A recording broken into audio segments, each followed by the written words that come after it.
Welcome back once again, my people, to another edition of the Reggae Boyz Weekly. Joining me today is the man himself, Dicanio, the biggest Arsenal supporter outside of Jamaica. What's going on? Yeah, bro, Scott. Good while I'm forward on the show still. And we run the Sunday show. Couldn't make it, but I'm there here back, bro. Ready to go again. True.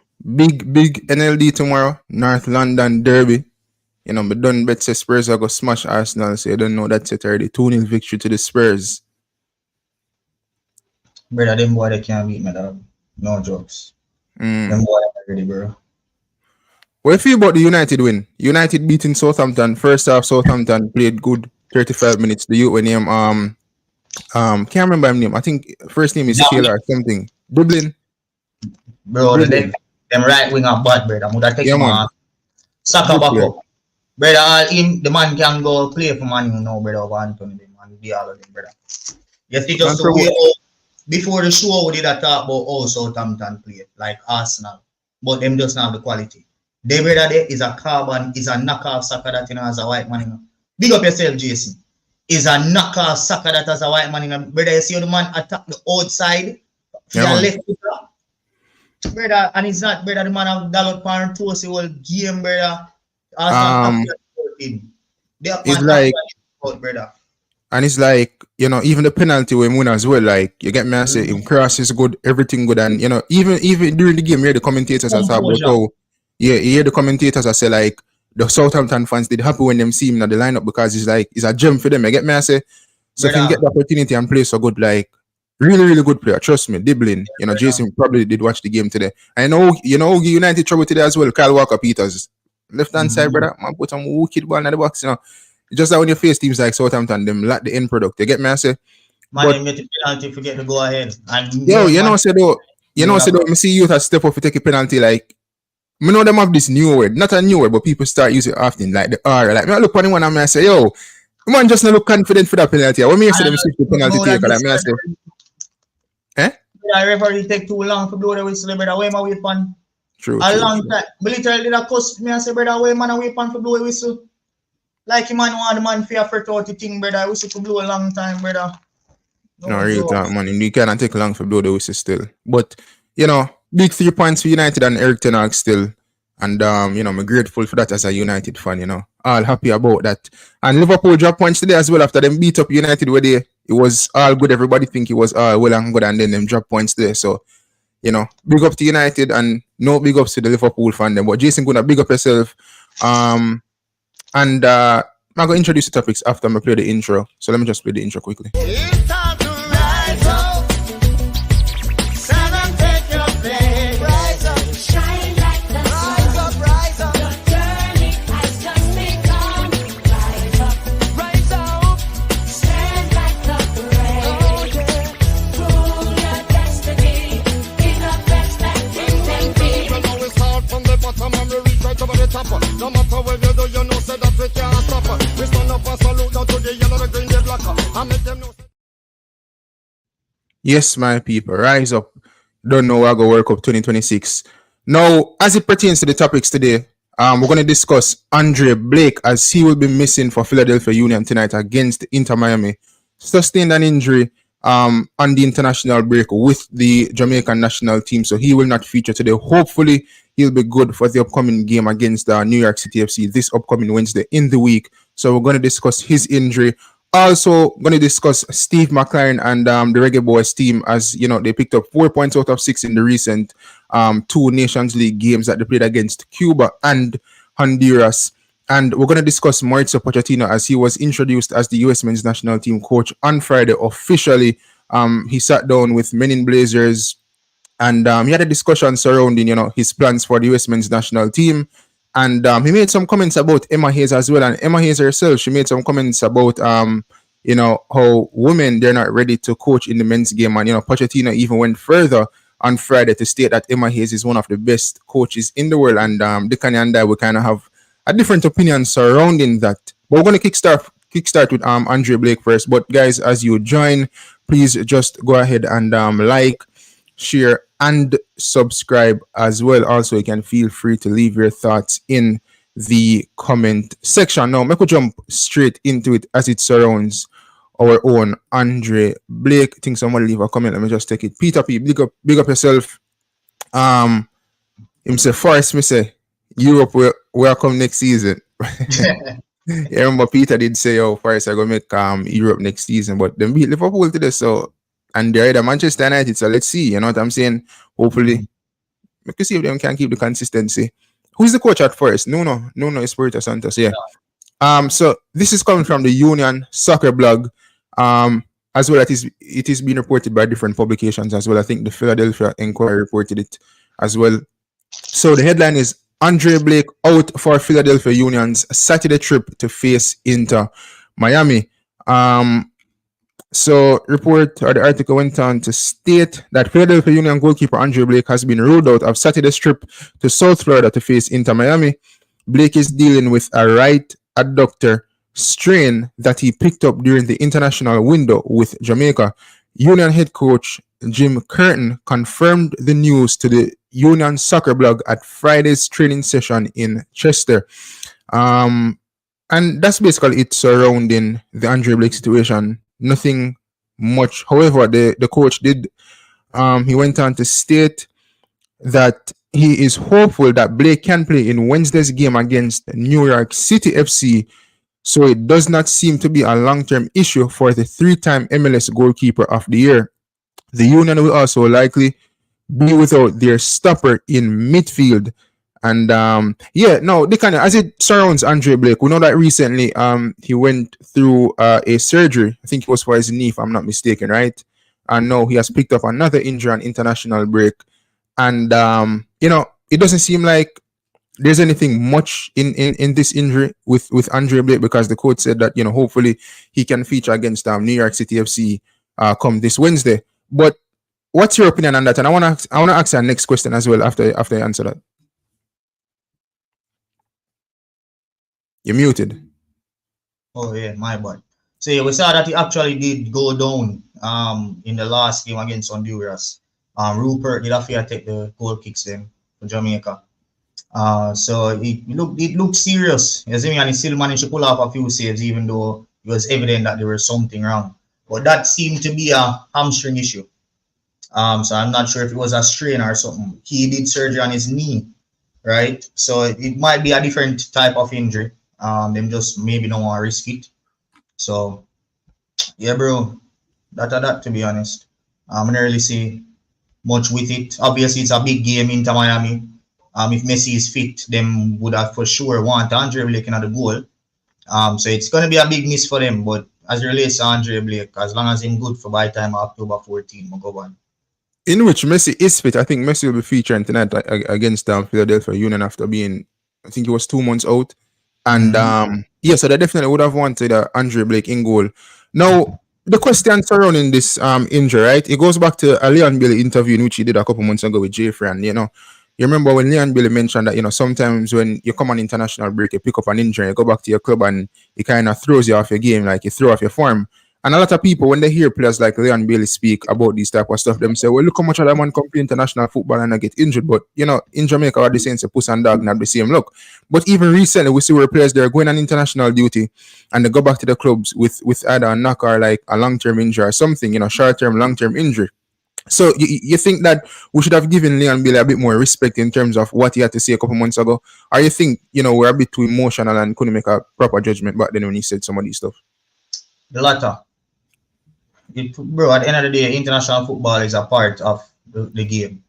You want to be successful in your career as a football player, just taking away money out of it and just leaving a legacy, you have to do it in international football.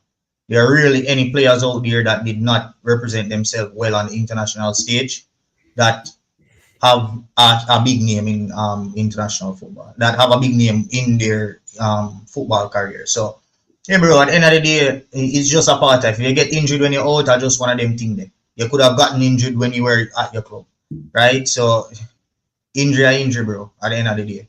The thing is, the impact, it might hurt the club team more than it hurt the international team, and that's where the issue is. But as it relates to getting an injury and representing your country, blah, blah, blah, if you want to be successful and if you want to leave a legacy on the world stage, you have to also do it with the country.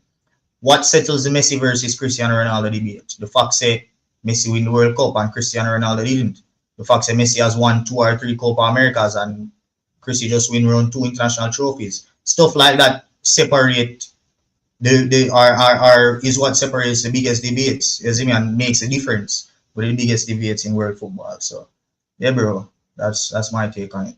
So you're saying the international game or the international trophies, like that legacy separates like players, you would say? Yeah, bro. If for example, if Zlatan Ibrahimovic played for, everyone knows Zlatan as a world star, but if he played in a bigger team and won trophies, Zlatan Ibrahimovic would have. We know that Zlatan is a wicked striker, but when you think of the best strikers in world history, Zlatan, it does not come to the forefront of a whole lot of people's mind. Why? Because he played for Sweden. Sweden really do a lot on the international stage. If he had played for a country now that did a lot on the international stage and won a trophy with them, then for sure Zlatan Ibrahimovic would have been up there with the likes of Suarez whenever at the forefront of people's minds, whenever them try to think about the best, one of the best strikers in the 21st century for sure. I just saw it go, bro. So wait, that's about early now when play for Norway. What would the expectation be for him in terms of like him separating himself from like a Mbappe? Would it come down to him winning like more Ballon d'Ors? Would it come down to him qualifying Norway for a World Cup or Euros or whatever the case is? As relates early on, it come down to a whole lot of stuff because he's a machine and we know that. But at the end of the day, a lot of people don't like his type of machine in modern day football. And his type of machine is just, not saying that he doesn't score a lot of bangers, I don't say that. But his type of machine is that he only does the numbers. He don't want to be involved in the build-up. That is the notion around Erling Haaland. Right? He don't want to be involved in the build-up. He's just there to be a machine and score goals. However, in modern day football, we've seen a whole lot of differences. We've seen players take a ball, dribble from offline. We've seen players that do acrobatics. We've seen a whole different dimension, which Mbappe has. And if Mbappe goes to Real Madrid, performs, he already have a World Cup, he already performs on the international stage consistently. And if he can translate that into club football, because I disregard what he's done at PSG, because it's just not a credible league to do what he's done there, right? They were winning before him, and they will continue to maybe not this season, but going forward, they will continue to win without him, right? So we need to see him go and win a Champions League and win something. And yeah, once him do that, he might go surpass Erling Haaland, bro. Yes, Erling Haaland might be remembered by people just sheerly because of the fact that if him saying I Premier League, he might go take Alan Shearer record, he might go take all of the records. So he will be remembered for that specific reason. Alan Shearer is known because of what he did in the Premier League, not for England. So if you broke them type of records, you do them thing, of course you have to be remembered. But generally speaking, I don't think Erling Haaland is a better player than Zlatan Ibrahimovic. No, brother. Zlatan offers a team way more, especially in his era. To me, dog. So, for the rest of your life, who you'd rather watch? If you have one striker, who you'd rather watch just for enjoyment of the game? Zlatan or Erling Haaland? What I say Zlatan. Reason being is not so much that I feel like he's a better player than Erling Haaland. I feel like he brings more entertainment to the game in terms of his character. You know, Erling Haaland, he does have a character for himself, but Zlatan is all about, you know, even remember when him come at MLS and him score like the karate goal, like, you know, like, can't remember if he described the goal, but, you know, those things, you know, seeing him at Manchester United, you know, being upfront in players' faces when they're in arguments, and he just have something about him, you know. To be remembered in football, you have to have iconic moments. Yeah. And Erling Haaland will be remembered, but surely because of his stats, just the goals. And he will, if he stay in the Premier League, he will be the Premier League all-time top goal scorer. I wouldn't have to ask Christ that. But at the end of the day, what else? Especially with modern day players where people literally prioritize aura. You have to have something else, boy. You see me, bro? So, yeah, bro. Would you say that since Haaland has been in the Premier League, he has had any iconic moments? I mean, other than the hat-tricks, like, he might have the hat-tricks and so, but you know, City is such a dominant team. City dominate the league so much that, you know, it's hard to find, you know, we give them props because they play brilliant football, but it's hard to find like an iconic moment. You know, you remember when like Aguero scored a goal against QPR, like that's the iconic moment. Yeah, iconic moments to me would have come from a man like Gundogan. Those last day goals and them little thing they would man out. Those are them iconic, but when I see Erling Haaland, we just know that he's there and him score goals and people just accept it now. The man scored 2 today. he's gonna win the golden boot, but yeah, why else you offer? Remember, football is not the only way you can the start padding, you know. You have to entertain we as well. And I'm not taking anything away from him, but I'm just saying, going back to the point with that make, being remembered, right? You can be doing what you're doing on the international stage and for club. You see me? And the reason I'm gonna bring up Zlatan for Ibrahimovic is because he even did score some goals for Sweden as well. But if he was in a better team, he would be right neck and neck in front, the forefront of people's mind. When you talk about modern day best strikers, right on par with Suarez, I think he would be. He will never win a Champions League, so I have to mark him down for that. Yeah. In terms of, before we move on, in terms of Erling Haaland and this Mbappe debate, do you think the conversation will be between Mbappe and Erling Haaland, or I think it will shift to Mbappe and somebody else? Right now it's still on Mbappe and Haaland. Bellingham is the poster boy of world football right now, but as it relates to the greatness and legacy, I think Bellingham's trajectory is going on the trajectory of Beckham's trajectory in terms of like, yes, he's good on the pitch, but he's also that Englishman poster boy outside of England type thing. But as it relates to pure footballing ability, I think right now the debate is still between Erling Haaland and Mbappe. And if anyone should take over anyone's place, it would be Erling Haaland's place, just because him not play for an international team where I go be doing a whole lot. So if someone emerges that is on Mbappe's level and them a play for a big team, say for example Lamine Yamal just shoot off, start giving Neymar numbers at Barcelona, the debate might be, well, not might be, because Yamal very young now, but yeah, I'm not see anybody else right now to take that from Haaland, to be honest.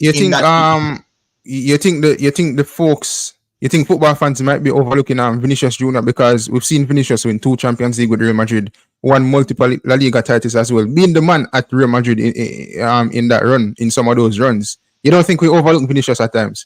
But I'm not really winning, brother. Because guess what? I barely watch La Liga. Well, then again, a Brazil in play fan your side. Brazil on my side, brother. So a Brazil alone me care if he might perform for. And every time I see that man play for Brazil, I just scratch my head, so dog. So I'm not rate Vinny them, dog, honestly. All right then, we can move on. So Jamaica versus Cuba, 0-0 draw at the National Stadium. And then we played Honduras, picking up 3 points in a 2-1 win. Goals coming from, well, our own goal from Honduras and then Mikel Antonio from the spot to give us the go-ahead goal over the Hondurans, right? Now, with top Group B in League A, Jamaica sits on 4 points. You have Nicaragua behind us, who I think will play in October as well. They're sitting on 4 points. Honduras, they sit on 3 points, and then you have Cuba, who is behind them with 2 points, and Trinidad sitting at the bottom of the table with only 1 point. I think for me, Trinidad is out of this. Now, in terms of Jamaica, right? Quick assessment surrounding the recent Nations League games. Cuba, a lot of people complaining about how we don't play good against Cuba, etc., etc. And let me just say this, Dicanio. I feel like Jamaican fans can be a bit too harsh in terms of how they assess the games. You know what I'm saying? Mm-hmm. Now, we've seen multiple times where teams go down to 10 men, and sometimes they're the most difficult teams to beat because, they sit back. They don't have no other option but to sit back. If they catch on the counter on one occasion, then that's just probably one occasion in the second half or in the first half, whenever them go down to 10 men, right? Now, Cuba, we created chances, to be fair. We didn't take the chances. But Cuba still, you could say that they were compact to a certain extent. The goalkeeper for me, for Cuba, was the man of the match. What was your assessment surrounding that game against Cuba? That was one at home, that's all. Yeah. The game was better played when it was 11v11. Obviously, we know, say, once it went down to 10 men, the question of Jamaica having creative midfielders is going to come into play, which we do not have. So it's going to show our deficiencies. So for me, going down to 10 men was the worst thing that could happen for Jamaica in that specific game, given the specific set of players that we had, because we were in total control of the game, 11v11. We were exploiting spaces, creating chances, and eventually we would have broken them down in the second half and went on to win by 2 or 3 goals for me. Maybe not 3, because when I saw dispatchable in if we score one, I'm going to get 2, I'm going to get 3. But would I maybe get an early goal second half in the first 10 minutes and then finish it off with a counter goal or something like that. You see me? But yeah, the fact that the whole dynamic of the game changed second half and it was 0-0 at the time, Cuba only had one job and it was to defend for 45 minutes, which made it very hard. And the impetus was on us to go ahead and break them down. Now, we did do that a few times in the second half, more than the first. But it just came down to the quality of the players and the fact that they couldn't take their chances. So, I just spoke about the fact that the impetus was on us to create chances, but we actually did create more chances in the second half than in the first, even though they were down to 10 men. So at the end of the day, I can't fault the style of play. Whenever they had kicked no one bag of land ball, which was so refreshing to watch. There was a clear vision and a clear plan. And yeah, the players, even Steve McClaren said it himself, the players executed in every way that he would have liked them to do, except kick the ball in the back of the net. And there's nothing more than a coach can do. Even the greatest, Mikel Arteta said, well, The greatest. but the best coaches in the world, including Mikel Careful Arteta. the word them, you know. So, even, but they are gonna mention Pep. That's why. So that's why I'm saying Pep never say it after. That's so yeah. The best coaches in the world, even Mikel Arteta say it all the while. Say his job is to get players from the goal kick to the end of the field for them being a goal scoring opportunity. And if them don't take it, it's not on him, right? Especially for an international coach. And like him can go buy a player. He has to work with what is in front of him. Now, if he creates a system that creates 5-6 chances in a 90-minute span for us to score and the match done nil all, we can't fault the style of play. We can't fault the coach. So, yeah, bro, at the end of the day, the player them, they just need to go out there and take them chances, which they did in the following game. Yeah, and you know, more address something quickly as well. Big up to Management, right? Now, listen, see a conversation going around recently in which I use the word harsh. You know, Reggae Boyz fans tend to be harsh. Now, Norman Campbell set up the goal against Honduras, led to our own goal, right? Against Cuba when Norman Campbell came on the pitch. Wasn't his best showcase, but then again, he never have much minutes to really put anything together, right? We saw where Kaim Dixon came on as well. I'm not gonna say him they give a good account of himself because he never have that much minutes to kind of do anything. I think he play like 5 minutes or something like that. So can't really judge him off that, right? Them are great to me. Had an alright game. Lemby Kisa, not the best game from Lemby Kisa. The other players, I think they had a good game. Against Honduras, Norman Campbell, did he have a bad game? I'm not gonna say they have a bad game, but there's one thing I want to talk about, right? In terms of how harsh the fans can be. Now, I want to share the conversation because, you know, they know one group and, you know, conversation was going on. And, you know, I kind of, as a youngster, especially to the football, you get enlightened to certain things, right? Sometimes, you know, think a certain way. And then, you know, when an elder kind of show you something else, you kind of, you know, you assess it and say, you know what, this is actually logical. Now, when it comes down to the Reggae Boyz team, you play a game, right? And the player, him tend to not play well. Him have a poor game. But then him play the next game and him score a goal and him get an assist. But he's the next best thing. You get me? I say, since sliced bread, like, oh, all of a sudden everybody love him. But just because he had a poor game, we tend to judge these players harshly in terms of the things that we say in terms of, yo, I'm enough a playback for the country. Or for example, like, if somebody gets picked over somebody, it either has to come down to, you know, the coach, you know, what do, or his politics or his corruption. It can never be that a coach actually prefers this player over an next player. You see where me see a conversation going around with Tariq Magee. I guarantee you, a lot of Reggae Boyz fans that talk about Tariq Magee, they don't watch Tariq Magee on a week-to-week basis to know the quality of this player. I think most fans, they see clips and the highlights that Tariq Magee posts on his Instagram page or different social media accounts, and they drive a narrative surrounding that oh, he must play over Casey Palmer, oh, he must play over Latibode or whatever the case is. Whereas I think we must give credit to coaches in terms of what they choose to do in terms of their assessment, especially with the staff as well, because it doesn't only come down to the coach, it comes down to the staff that they work with, the assistant, everybody, etc., etc. And as Jamaican fans, you know, we play a game and we draw. It's never the case where the opponent could have played good to and we just have to walk away at one point. The team just no good. It have to come down to the team just no good. We must ship out this someone, ship out the next man. But when we play Honduras or we play a next team, all of a sudden the team good because we beat them. But previously them never good. And you want these people away from the team. You get me? I say, as one man play a bad game, as me say, oh, ship him out. Bring in Tariq Magee. Bring in Andre Gray. Bring in this man.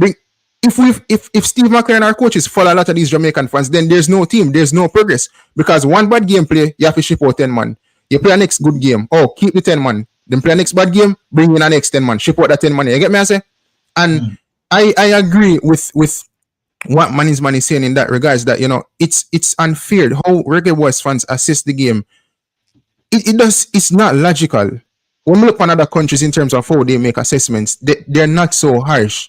They're not so extreme. And I think we can be extremists at times in terms of how we assess the team. Even against Cuba, we never take our chances. There's nothing more to discuss. We just never take our chances. Man, I go say, the team never play good. Okay, to an extent, them never take them chances. But overall, you have to judge the game from you kick the first ball to when the last whistle is blown. And you have to make different assessments where we compact defensively, where we're good in the midfield in terms of winning back possession, where we're good in terms of creating chances. Yes, we were. However, did we finish our chances, which is the most important thing? No, we didn't. But not because we never finished the chances means that the team never play good. You get me? I say, at the end of the day, sometimes we can just assess the game and say, you know what?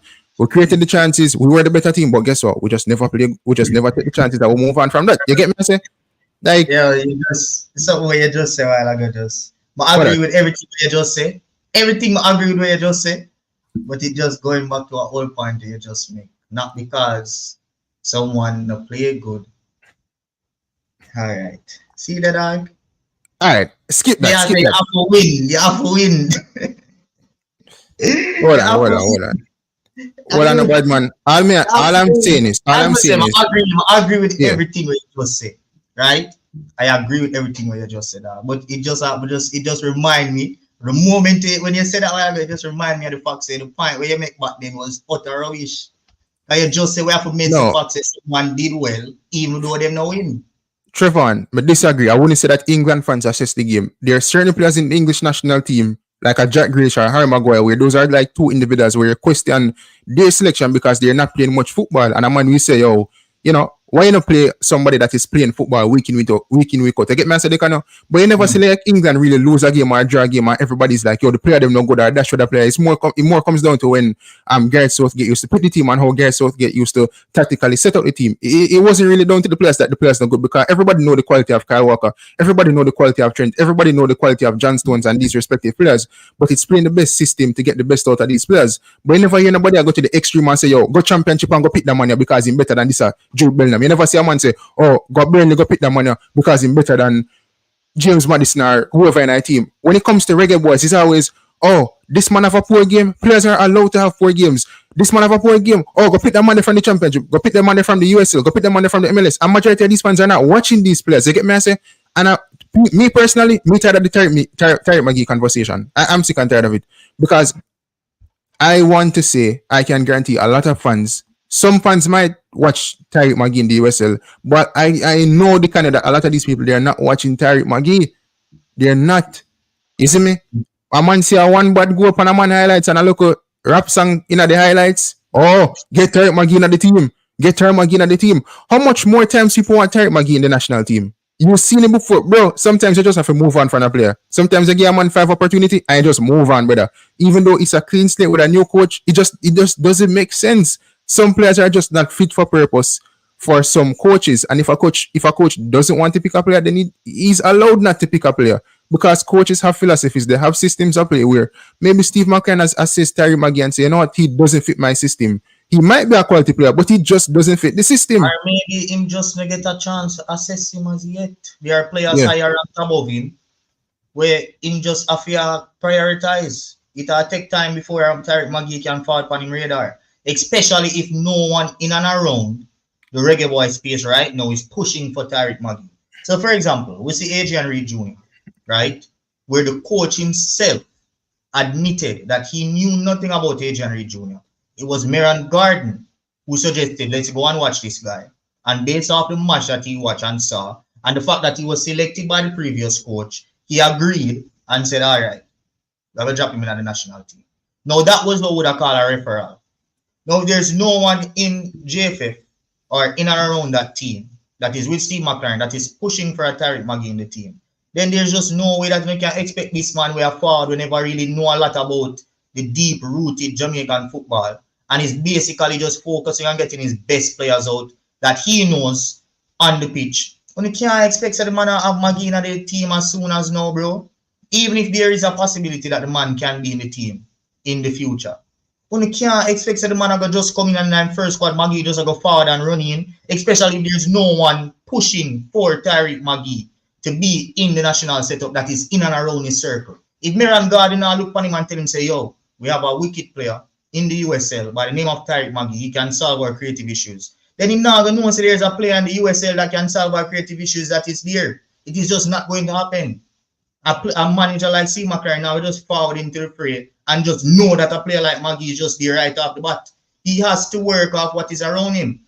And Miran Garden is instrumental to that. Just like how Miran Garden look upon him and tell him, say, yo, Adrian Reed Jr. they come and go have a watch. And the man go watch the man against police and bring him in on the side. If nobody in there talk or nobody in there has a voice in and around his circle, because I'm not going to listen to media.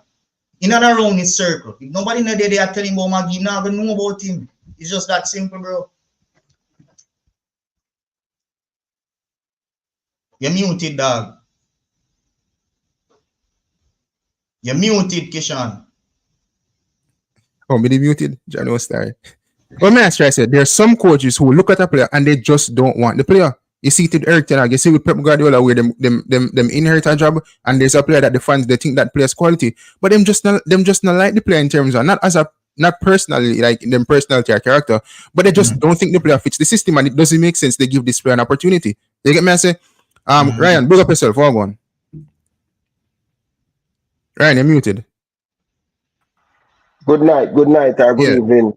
Night, man. Yeah, rush day, man. Well, I close the night still, but big up. Evening now, you know, brother. 15 minutes to several Canada. Oh, so you go? Yeah, man. Oh, big up yourself. Hold on. Blessings, man. What going youngster? Before me go forward, Liverpool, I see a video with it on Instagram, you go mad like you scratch your head. How go on? The first, I don't know. The one and beat the one, bro. Why I tell us things say, with a roll over the local team about. I know, brother, I think international break kind of grab it.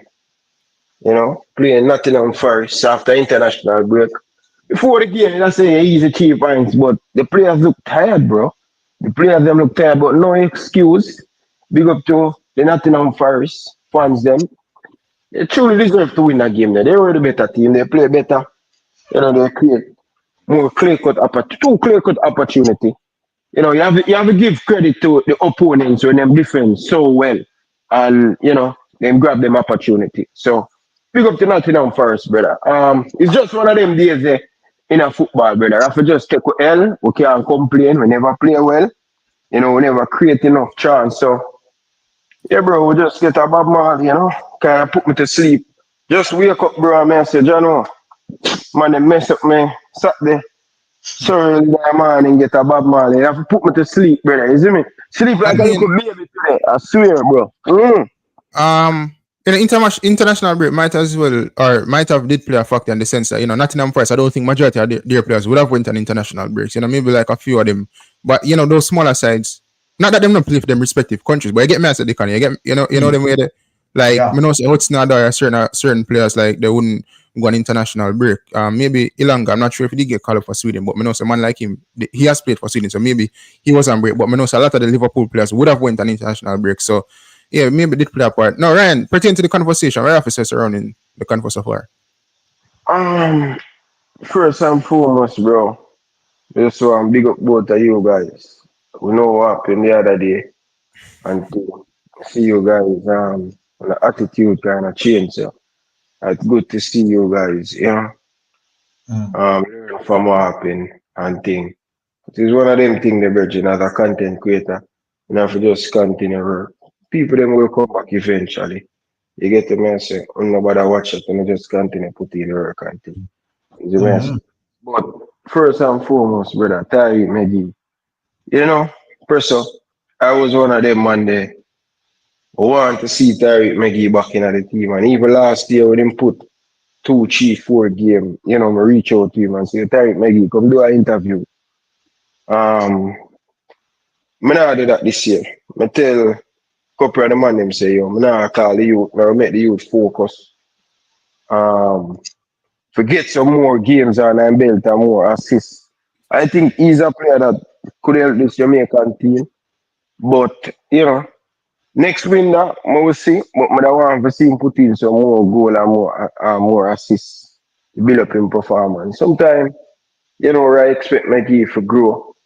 If he took off the right way, went to Belgium and then come back in USL. Not a bad choice for him right now, but I think he's still growing. He's 25, still have a long way to go. But he need to come out of that graveyard there. But calling for him to be in the national team, if he put in some more good performance from now until the next international break, I would say, yeah, give him a look in. But the thing is with Maggie, bro, him just inconsistent, bro. I really rate the player, I really like the player, but at him age and the talent that he has, he should have done more further. But it's just one of them things about. Let's see And how that's the another international. and that's another thing as well. Don't you think inconsistency at that level that he's playing at is hindering him from the team? So, for example, you can't in a USL play inconsistent and you want to make the national team above championship players. So just think about it logically. If a championship player play inconsistent at his level, compared to him play inconsistent at the USL level, right? It's better you have an inconsistent championship player than an inconsistent USL player on the team. That are those logics, right? So the man, for me, you need to have to prove that he's above that level by performing consistently, or he must just take a step up and come out of the league there. Because right now, the trajectory where Reggae Boyz football go, it's above the level of what USL is. So if you want to make Reggae Boyz team, you have to star up the league there. And if you're not start up, then you have to take a step up and go start play football now in a better league, brother. Yeah, definitely. Even taking a look at this, normally they would have list if the player is injured. We see where Tariq McGee was not on the bench for these games. Not in the squad. I don't know if it was down to an injury or what I'm saying. But normally they would have listed. Recently, he pick up a look knock recently. He was on the bench and then bring him on in the next game. I think he pick up a knock the other day. But Okay. I don't know, you just need bro. For Tariq McGee age, bro, and I don't think him building up. You understand? Sometimes as a player, when you have a weakness, bro, I don't think Tariq McGee work on a weakness, bro. You can't tell me, say, you are get paid. You can't tell me, say, you can't get a personal trainer or put in some extra work, bro. People start want to create it, but he don't have the stamina to play 90 minutes. How can you play professional football for so long? And as a magician, you cannot play 90 minutes. You're inside or outside of the game. Bro, you need to be more consistent. That's the problem. I rate McGee, bro, but sometimes you have to tell the youngster them the harsh reality, bro. You can't tell McGee to improve on his strength. If you cannot run for 90 minutes, brother, just leave football alone, brother. You can't pop up in a 15 minutes. After in a old man, bro. You're young, bro. You're 25, brother. Get in the gym, brother, and put on look and get look strength, bro. I don't know who advise these players, brother. Honestly, bro. If you're a young man like Tariq McGee, bro, you shoulda. This is supposed to be in your prime now, brother. You're 25, bro. You're supposed to every game. You're supposed to either your score or your assist in every other game, brother. Forget the national team, bro. Come on, bro. What I will say surrounding McGee, I'm not write him off in the sense that you still have 2025 a full year basically, and then you have 2026 as well, which the World Cup will be held in the summer. So let's say him get a move to an MLS team or some other respective team in a even better league and him play quality football, then his name would still be up for selection. You get me, answer, Ryan? So I'm going to write him off completely. I agree with you, but it's like every year we have the same conversation. I tell the people on my channel, bro, I'm not going to have this bag of conversation with Tariq McGee getting at the team, bro, because last year was the same. The year before the same. Tariq McGee just put on a 5-minute, a 2-game, 3-game where him score and assist, and then for the whole entire season, what he do? That's my problem with Tariq McGee. You know what I mean? But, I don't say I'm not right him off, but he need to get that consistent, bro. Big man thing, bro. Yeah. Yeah, man. That's my take on Tariq McGee still. You know what I mean? Yeah. Some of the Ryan, last question before I go. The two game them Honduras versus, I mean, not Honduras versus, we play against Cuba and Honduras. Quick assessments surrounding those two games. Were you pleased with the performance of the team? Yes, man, of course, man. After all games around there for bro. Of course, bro. See, sometimes we have fans. I listen to both of you guys that sometimes can be to please and stuff. But what I think happened in the first game in Kingston, Jamaica, where we dominate possession of the ball, we make over 500 pass in that game. It's a lower opponent, but you can see the identity that the coach want to do. I'd never see that under coach Jaime Grimsey. Trust me, Brian, never see that. And you know, we did everything in that game, but we just didn't put the ball in the back of the net. Them are great, put in a beautiful square where Mikel Antonio should latch on it. Jamal Lowe get two opportunity where we should at least put away one. Boza get two opportunity. Damar Gray 1-on-1. When he runs. Damar Gray 1-on-1. So we create some, some decent chance, some half chance, some clear cut opportunity. But this is what happened in sports, bro. So today, Liverpool, perfect example. Liverpool do everything, but they didn't create enough chance. These things happen when they're playing against smaller teams. Sometimes you break them down, sometimes you don't break them down. And yeah, the team rank, 170 in international, from the international calendar. The Well ranked. they call it Ranking. the world ranking.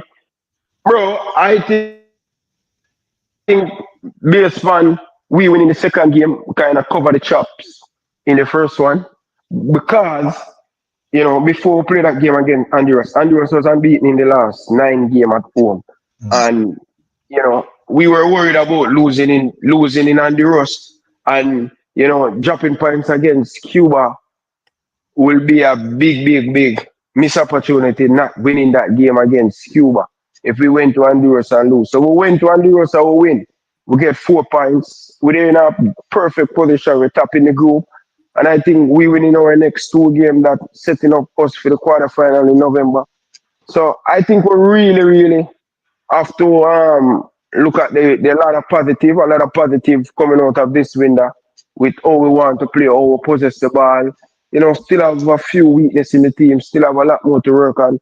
But I'm happy as a Jamaican supporter, the way how we play and all the progress. Just imagine how the progress can look by the end of this year. I think we should, strive for go unbeaten for the rest of this calendar and, set up us perfect for the 2025 calendar. You know what I mean? That's going to be the big year. You have the Gold Cup, you have the Nation League semi-final, you have the Gold Cup, you have the World Cup.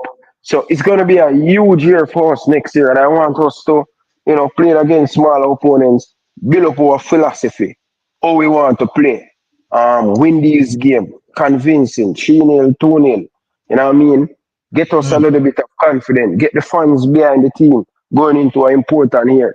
You know what I mean? So, my brethren, I don't know, but I'm happy. I don't see much bad thing coming out of this window. I think this is the perfect window for us. Now we have to just stick behind the team and continue to support the team. The stadium was full in the national stadium the last game. So that's a good thing, Bridget, because the 12-man is needed, bro. We need to make the national stadium be the national stadium where it used to be. Team leave. Even though the stadium full, comedy dead. Even though the stadium full, man, them dead in the stadium still, dog.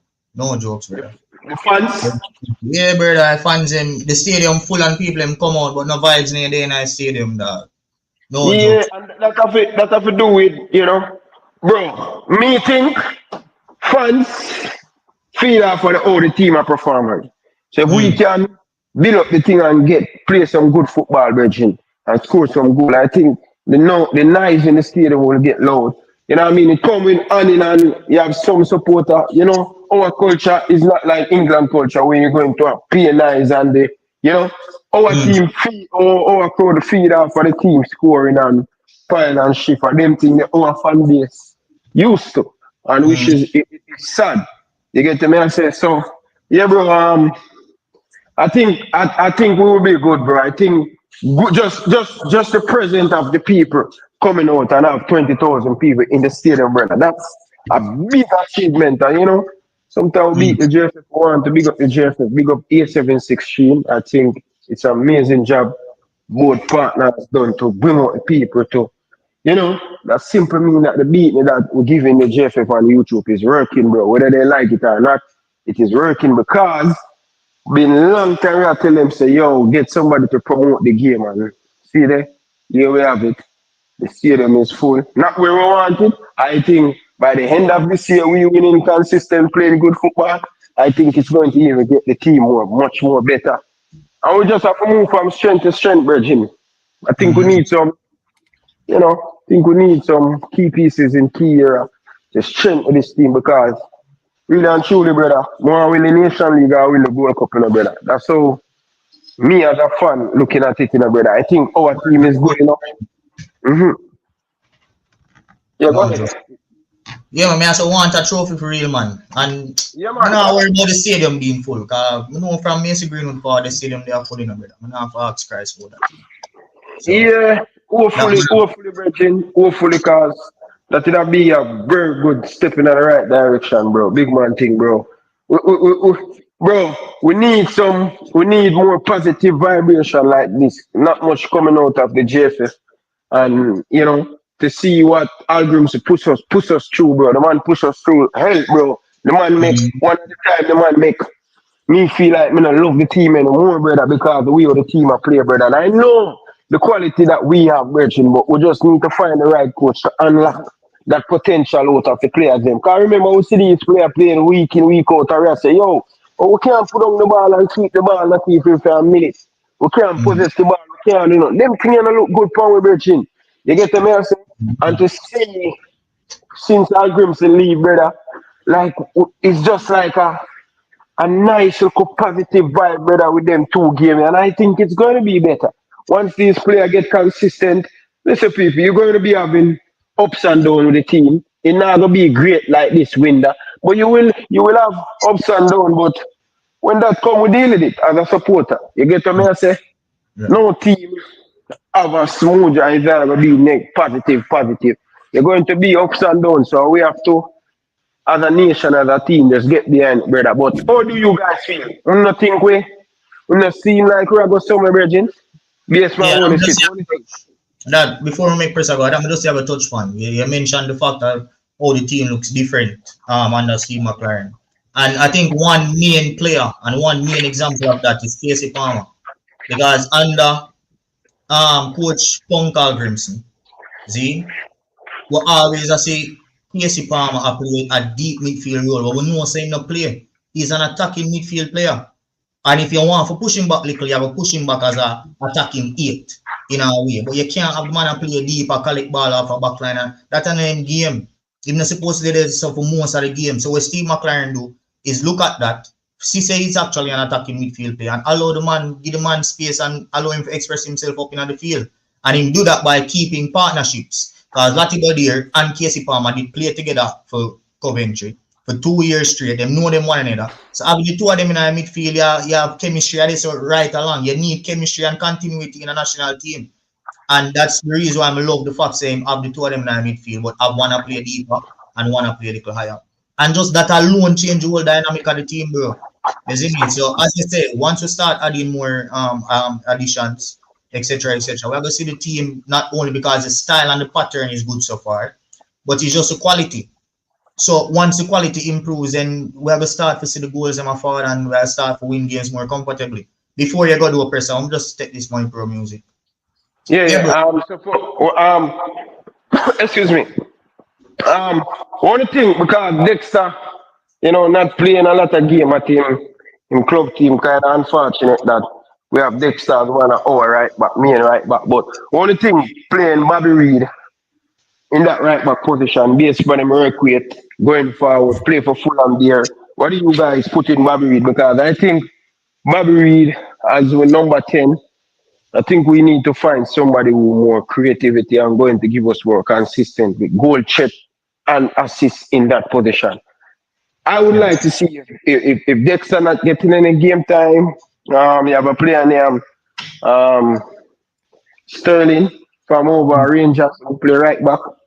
Could be a good option if you have a Jamaican passport. But what do you guys think in playing in Bobby Reed in the right back position?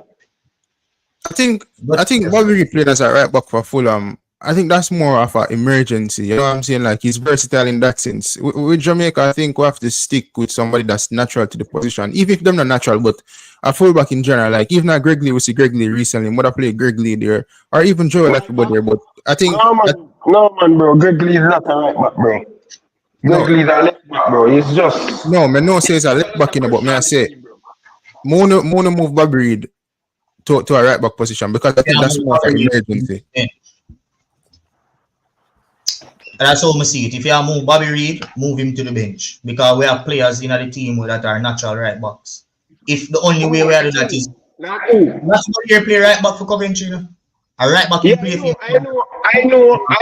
But based on your boy play, based on your old boy play, the coach seems like he's going to play Lottie in the stadium. I would want to see Lottie because I think Lottie look handicapped-ish in that position, in my opinion. Right? But let me ask you this, Ryan. If you play Bobby Reed as right back, like how is that like a short-term fix until like you get somebody who play? Until you get somebody, because what Bobby Reed do, him give a good work rate, and him can give you a good square and stuff. It's just a short-term. What extra do wrong? What extra do bad for you losing place? I don't see my bad football. No, bro, Dexter is a good player, bro. Me like Dexter, right? But based on playing at under 23 level, bro, the over England and under 21, bro.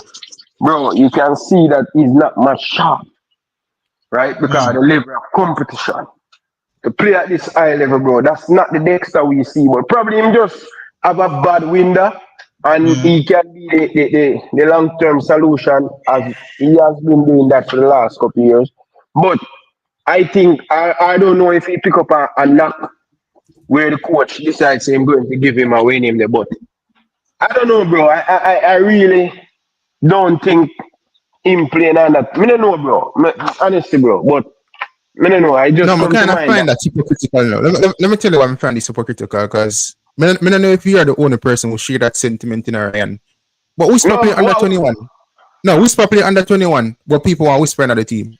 People want to whisper to start. So how is the level of competition different with whisper compared to Lembikisa in terms of them playing in the same under 21 competition? Yeah. No man, me not have a problem with Dexter. Me not have a problem with Dexter playing under 21, but in the last game, it's like the coach never prefer him because he have a bad game, and the coach just decides him have a bad game and him now go play. Because that was strange to see Gregory playing a right back, and Dexter is our right back. Yeah, probably a knock. Probably him have a knock. No, probably me have a knock. But I mean, to be fair, because we have an ex-caller, Ryan. But to be fair, before me end this, bring up something on the screen. I don't know if you see it now, but Bobby Deckard over his career. We see him play left wing, right wing, second striker, attacking midfield, central midfield. But in the right back position, in the entirety of his career, he's only played there 9 times. So that's more like an emergency where they need an option and them say, you know what, you're an all-purpose player, so just do a job for 9 appearances as a right back in 443 appearances in his whole entire career. So, it wouldn't make sense to play him in that position. Okay. Just something that comes to mind. Yeah. No problem. Big up, right. Yeah, man. Blessings, man. I'm brother, keep doing the work, brother. Is it? Yeah, man. Mm-hmm. Yeah, man. That's how we're Double. Big up yourself. Hey, before me go no further, I can't come here and act like say me a hypocrite. Me just tell you me did I carry a belly, but me let go the belly here, sir. Where are you? No, man. We have to be honest with yourself. Me can't just come here and chat up in your face and go on like me never did that chat up behind your back. Me have to just tell you. That's the nature of life, Everybody, a human being. But I'm if you disagree. Difference between me and most people, they're not man enough to say, you know what I mean? Mm-hmm. But anyway, I could go in and I just have to do that and get that off of my chest because my conscience and my guide. But Yeah. I could go in football now. So what me I say, me feel Bobby Reid is a better right back than Lambisike. Because Bobby Reid play right back. Yeah, no, why would you call in a drink to them, man? No, man. Hold on, let me black me land now. I got Bobby you. Reid play right back in the EPL, you know. And Lambisike never play right back there so yet. So what we must understand sometimes, you see, I mean, just going to use a tradesman terminology. Brother, if you're carpenter, you know, are your best painter, you know, are your carpenter to paint your house, you know. So in that word, what I'm saying, if your best midfielder are your best right back, your midfielder can play right back. If you're better than right back, we're there. That's. But let me ask you this question, Double. Have you ever seen Bobby Reid across 90 minutes play as a right back? Yes, I saw him play that for Fulham. How many times? One time. And one game is enough evidence to say that he's better than Lembikisa. Yes. Why? That's just my opinion, right? I mean, I will speak with a firm conviction. Why would I say that is because what did I call it now? In more diverse. So he's very adaptable. So that's why I think like he would be a better job. And I always advise that he should play right back. That's just my opinion, Steve, but I disagree because I did, like, I'm a Premier League fan overall generally. So even though me as an Arsenal fan, watch Premier League football. Yeah. You see me? So I did watch a few of those games that he played, and yeah, for most of the game he was decent, but I think that was based off the system that they were playing. Because even though he started out on the team sheet as a right back, he wasn't occupying right back spaces a lot of the game, right? He was always pushing up. Someone else was filling in for him. And it was really when them drop off in a block where you would have seen defend here, where he had support not only from the midfielder but also from the centre back. So the system was structured mainly for him to succeed in that position. So the system was kind of built. So because they had that right back deficiency, right? Then they decided to put Bobby Reid in there. They never just say, I go put him in there and say, all right, go and go do what the next player did do. Then put him in there to try to get the best strengths out of him playing in that position for that period of time. No, if you are to put Bobby Reid in the right back position, I think this coach and this Reggae Boyz team right now has too many problems to say we are going to put Bobby Reid in the right back position and create a system that is going to be effective for having played here when we already have natural right backs that can do a job needed. Yes, so that's the difference between one second, let me finish. Now that's the difference between a club football setting and an international football for me. And my second point is even in those games that he played in the Premier League, there were some games where Bobby Reid, because of him playing in that position and being exposed, they did concede goals, especially in that Spurs game, and I think there was another game as well, where he did a few things that a natural right back wouldn't do, and it did cost him a goal later on in the game as well. So I think before we can make those judgments, we'll have to really meds the scope. If you play 9 games, at least it meds half over the 90 minutes to see what him do, and not just go based off of the fact that we see him on the team sheet, play right back for 9 games, all right, him can do it. You see me? Yeah, very fair point. And I think too, I understand you. But only thing, all right, but when we should have said, when we can say, if you make look sense, is that we now have the best right back, right? Remember I said Lambisike is not the best, right? And then we use a left footer, I play right back, and he got exposed, you know. So with that said, considering that we are depleted at the position, I think there's a chance him can play there. But if we have better, I can't see the coach using him. But who's better than him? Because me think him would perform better than Lambisike. I think so. Latibody is a natural right back. He plays right back for his club. So do you think if we can solve that midfield problem, then we can put Latibody in a natural position? Yeah. Well, that could have worked when he find a defensive midfielder. JFF needs to get on them Zoom and get in Dijon Sterling. Yeah, but you don't think if Dijon Sterling would want to come in with that day already? Or if them could have bring him, he would be there. Why you think the JFF would have run from good? Nobody runs from good, you know. Well, maybe them already in the process and it just take a while. You know, every case is specific, so we might never know. Just have to wait and see. Right. But before we go, do you have any thoughts on because we have to put this Maggie thing to a debate? Brother, You have any thoughts on the topic there, Maggie? Brother, on a real, okay, so Maggie, okay, this is my opinion. Maggie is not even worth a conversation, bro. And I'm going to tell you why. The man is not even a regular starter in a club, right? And the man play below the MLS, right? What is it that Maggie has done for people to say him to play other than him born in Jamaica? I agree. Well, I agree with that. I don't know why it's a conversation. It's because I won't tell you, see, especially Jamaican and Reggae Boyz fans locally, they are attached to players that come out of schoolboy football. And you see, because he was such a star. You see, because he was such a star at the schoolboy football level, that I go always matriculate and just keep on going progress and career. People are always want to see him again. Because what they saw at schoolboy level, that is what they have imprinted in their mind. And they believe that what he delivered at schoolboy level, he can deliver in Reggae Boyz, which is absolutely absurd. What they're not taking into consideration is who them see him against. Exactly. Yeah. And there must be levels to it, you know? Yeah, and that's the point that I was making to Ryan before. If you're inconsistent in USL games, and Trevon brings up the fact that bring it up back. He brings up the fact that he has 3 goals and 1 assist in 10 games in the USL, which is impressive to them. However, this is just this season, and just like what Ryan said, he has in the past had spells throughout a season where he do something for a 2-3 game span, and then he disappear for the rest. And if you are inconsistent at the USL level, there's no way you can expect to be called up in front of someone that is inconsistent at a higher level than you. If somebody inconsistent in a championship and you inconsistent in a USL, the inconsistent player from championship are going to get the nod over you were inconsistent in a USL because he play at a higher level. So that's what we keep on to say. If Maggie wants to get into this national team, you have 3 options.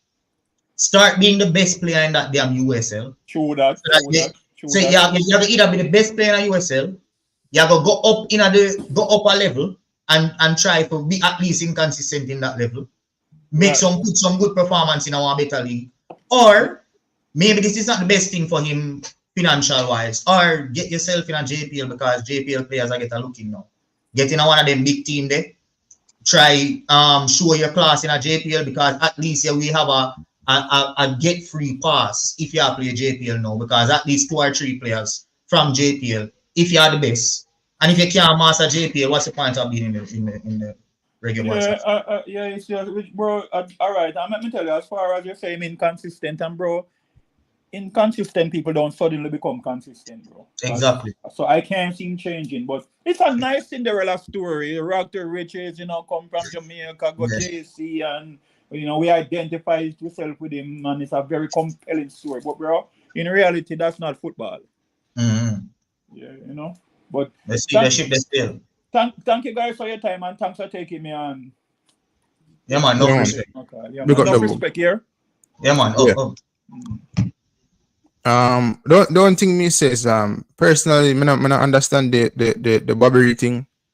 When since has Lembikisa become a bad player? I mean, one bad game is just one bad game. You get me? I say he was dropped against Honduras, but we still have 2 games coming up in October. So, I mean, for me, Dexter Lembikisa, even against USA and Panama, played a good game, scored the winning goal against Panama in the CONCACAF Nations League 3rd place game. So, I mean, kind of weird to me still. But we can move on. Pochettino, right? Pochettino was recently announced as the Usmnt national team coach. Big appointment for the United States of America as it regards to them finding a football coach in that respect, right?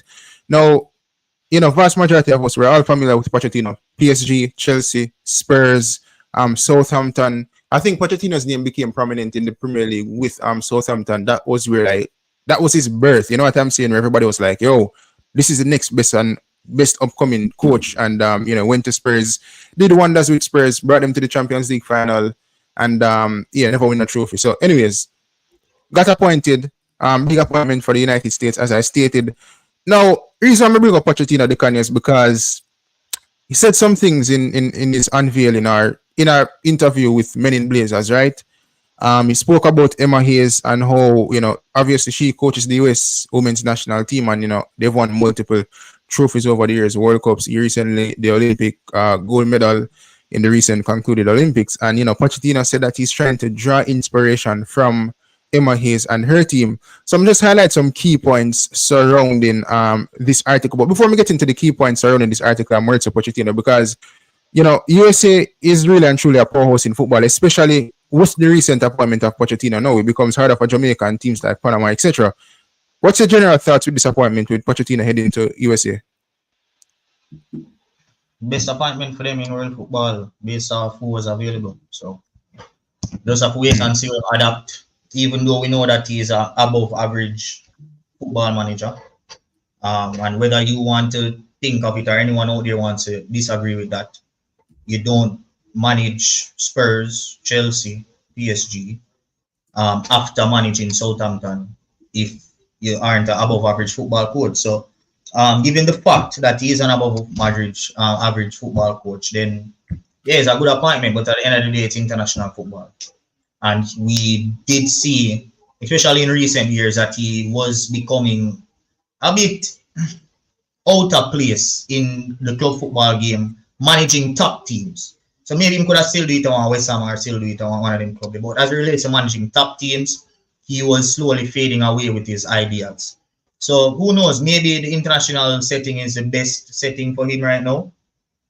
But it's still up for debate whether he can, but he haven't said transfer the success that he's had. But I don't know what kind of success he having on. Like, apart, because as I tell you before, I disregard League One. And apart from that, he nearly do nothing in his career apart from win with PSG, because everybody win at PSG. So, yeah bro, hopefully he can translate the style of play. As it said in the article we ever getting is the fact that he said that his goals that they set out for him by the federation was to be competing with the likes of Brazil and Argentina, etc.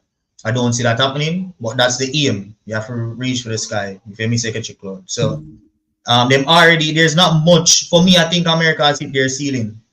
Last World Cup, they did go out of their You think America hit the ceiling already? Yeah, them come out of the group stage of last World Cup, right? Them they go into the knockout round. No man.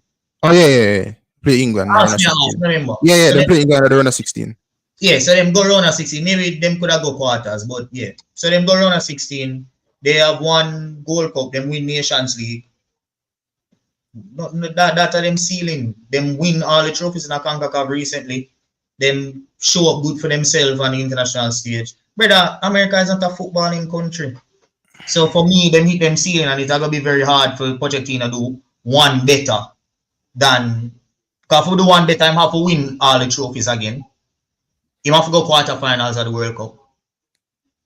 I'm going to see that happening. So right now, him just have to just continue what they have done. That's all. That's the best way we can see.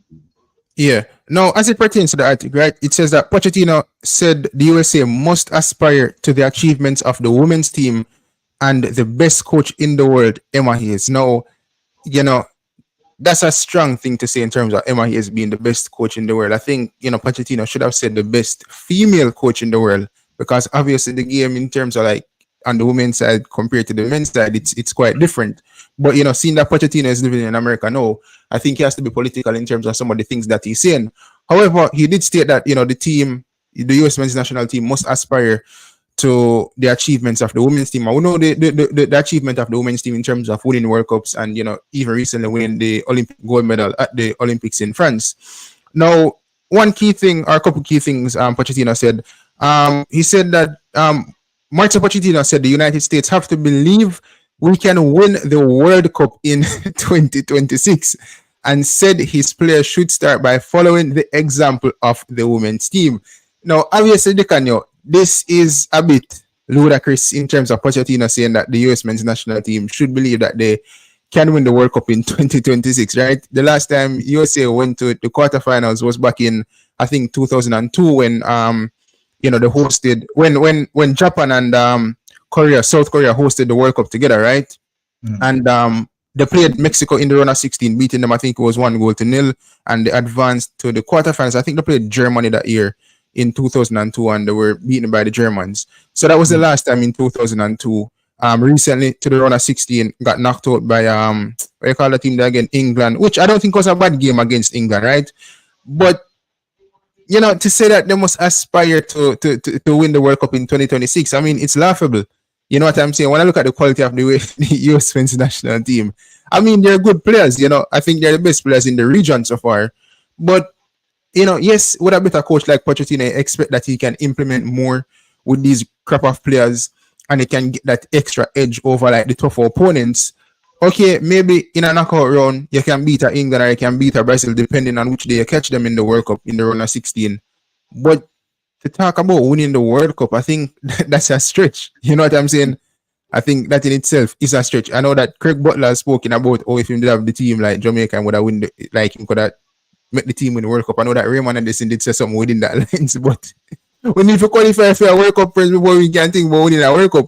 We need to make it a World Cup group stage before we can think about going to the finals and all these type of foolishness. You get me?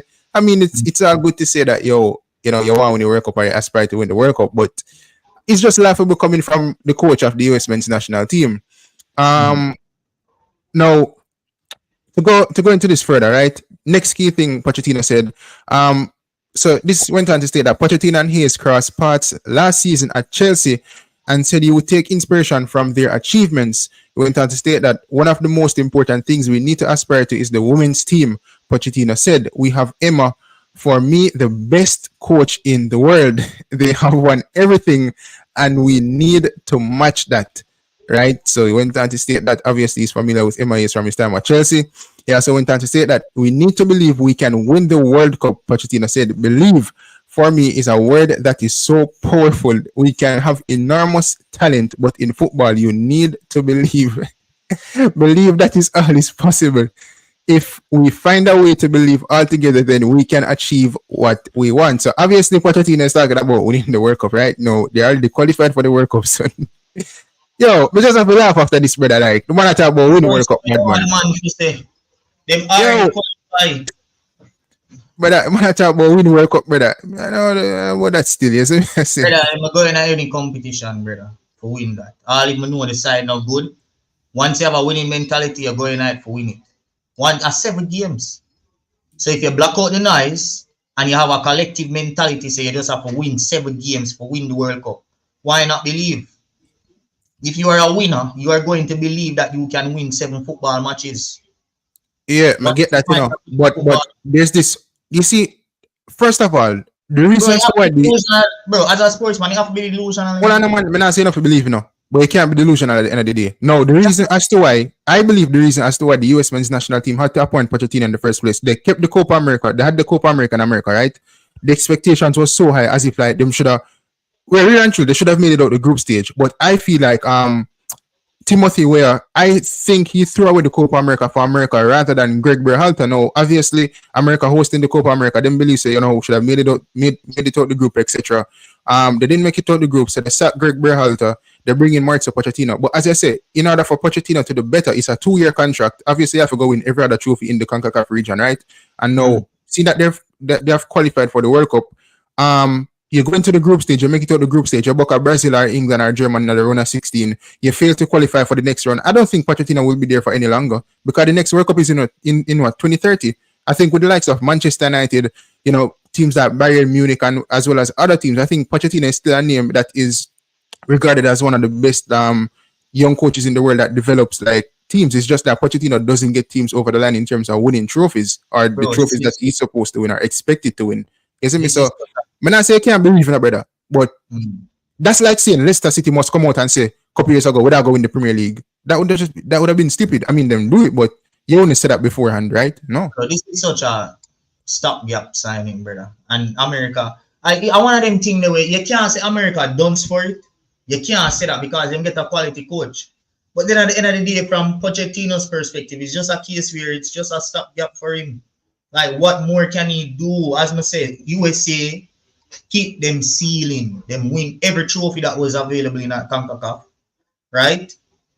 In that little 2-3 year spell, them go to the round of 16 a World Cup. The most them can see a USA go to quarterfinals. And for me, them that not gonna happen. So them hit them ceiling. Pochettino can't come in and do no better. I'm only gonna do worse. And when he do worse, he's gonna get fired. And when he get fired, he's gonna get an next club. So for me, it's just a stopgap, dog. There's a stopgap signing. It gonna see how they move forward from here. It's just a matter of continuity. Can you continue to be at the level that you are at? And then maybe with luck, you can build on that. Because I'm not gonna say them can't reach a semi-final. For God's sake, Morocco did reach a semi-final of the World Cup. So it's not impossible. However, at the end of the day, quality shines through, especially in that semi-final stage. You really are gonna see a team reach the final of a World Cup if they never deserve to reach it. The football gods now let that happen. You see me, bro? So, right now, I feel America hit them ceiling, and the only thing they can do, I just continue, just stay at the ceiling and just go and keep them there, bro. Until him finally fall off, and then them fire him, and then him just dip. That's how I see it, dog. You can't do no better than what them do before. Yeah. I mean, yeah, I get what I say. You know, Morocco did go to the semi-finals in the World Cup and whatever the case is, right? So, I understand in terms of believing, but I mean, you never hear the Morocco coach come out before the World Cup and say we're going to go to the semi-finals or we can win the World Cup. You get me? I say maybe in the dressing room that was the talk, but you know, for Pochettino kind of come out and say something like that, I think, you know, for other teams in the Concacaf region, you know, we just have to laugh after that, you know, because we know the quality that the US possess, and you know, Capri, no, Capri, Kishan, what you say? And I like said the man they in our qualification campaign, you know. In the qualification campaign, no, listen. So him win every trophy available to him so far, and them go to the round of 16 last time. If, for a point, a coach and you ask him what he want to do. Obviously, it will be to do better than what they have done before, and him can't just come in and say, hold on, and him can't just come in and say, all right, maybe getting into the quarterfinals. No, him can't do that. So if you did go round of 16 before, the aim has to be obviously to do better than that, but he's not going to say quarterfinals. He's not going to say win the World Cup. You have to say that if you're in that position. And like say, he's not qualified yet. He's qualified, and like he's a Reggae Boyz coach coming in and he must say, all right, the goal is to make it to the World Cup first, then we're going to set our next goal. His goal, him already there at the World Cup. He's a host nation.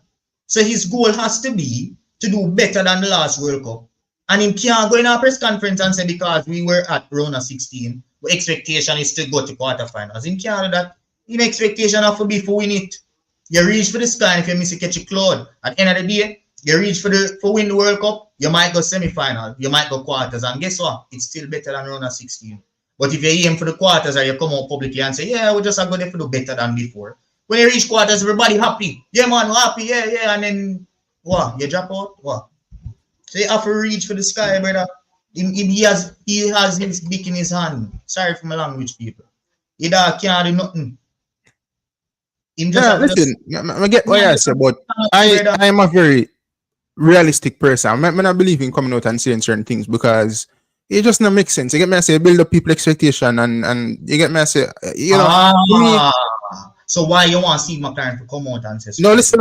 As a Jamaican fan, to me, this is just jokes because I was listening to the unveiling of Pochettino. I hear the people at the federation. I said the man world class and all these bag of foolishness. You know, Pochettino is not a world class coach in any regards. You know, Pochettino does not get the job done in terms of winning trophies.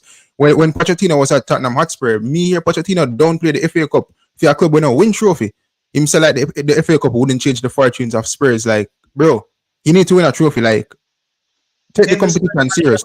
That except Kante and Jose, even friggin' Wendy. No, bad man. No, United expectation different, brother. United expectation and Chelsea different. That is different. But for Spurs, they need to win a trophy. You can't just want forward and just win the Premier League when you need to build a side for win the Premier League. Remember, Tottenham they go season after season without even making a signing, you know. So all you go multiple seasons without making a sign, but one win the Premier.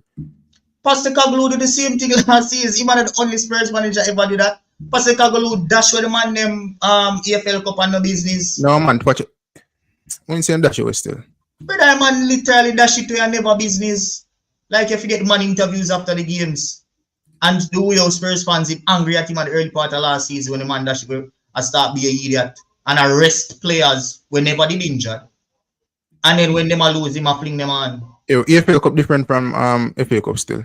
But at the end of the day, Spurs still have to win something.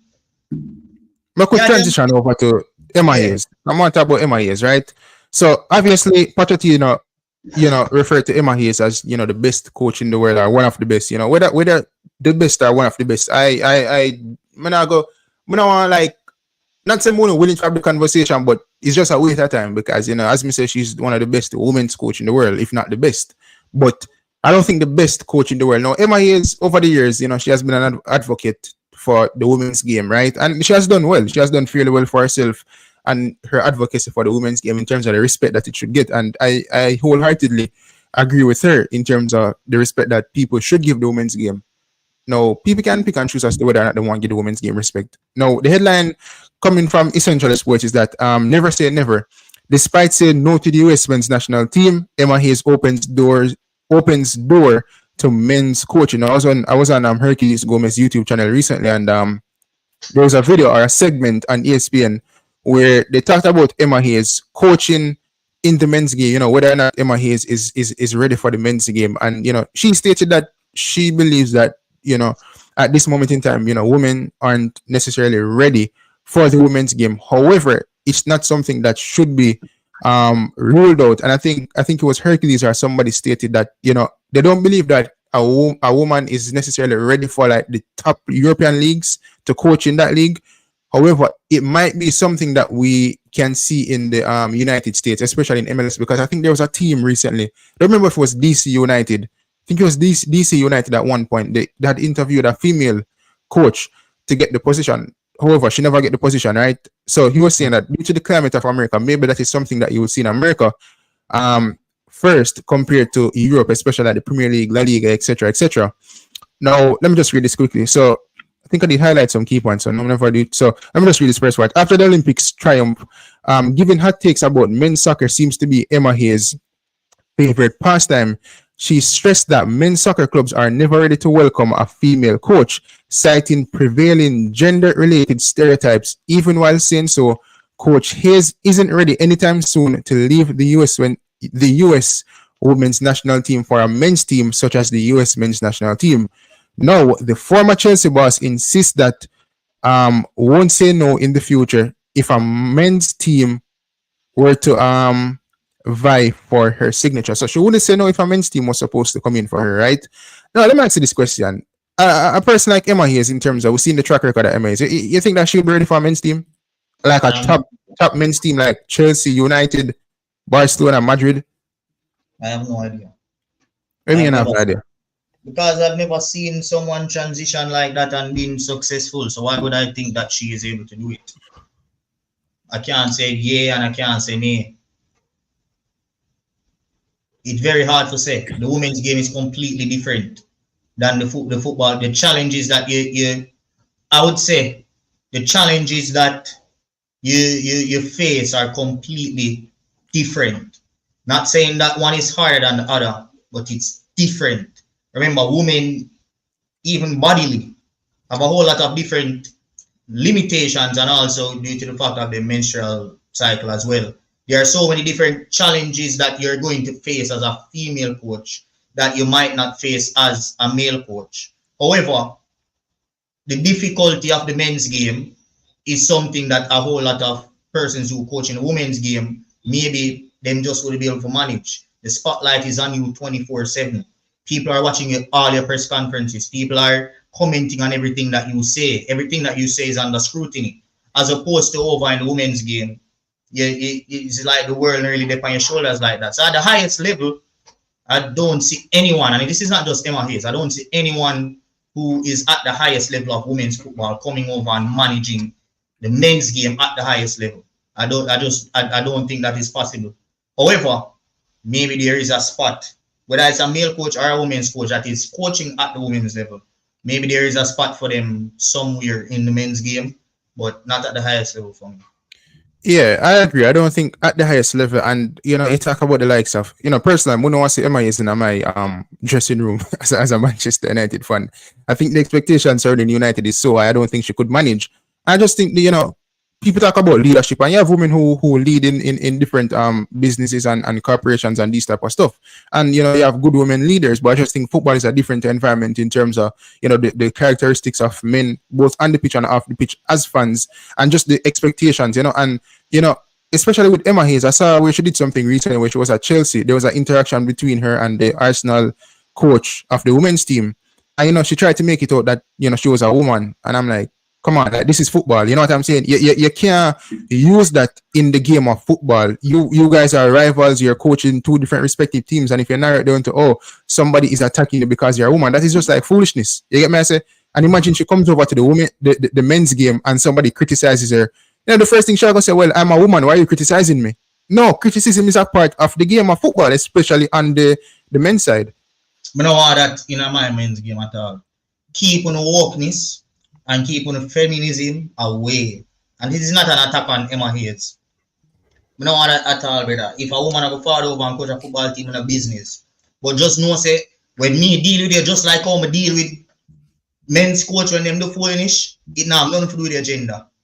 Because there's a track record of people dealing with men's coach in some degrading ways.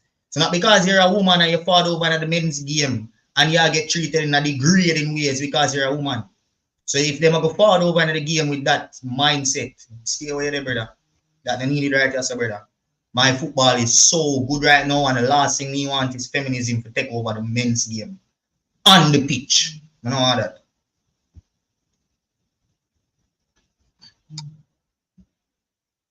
Like a boy In the men's game,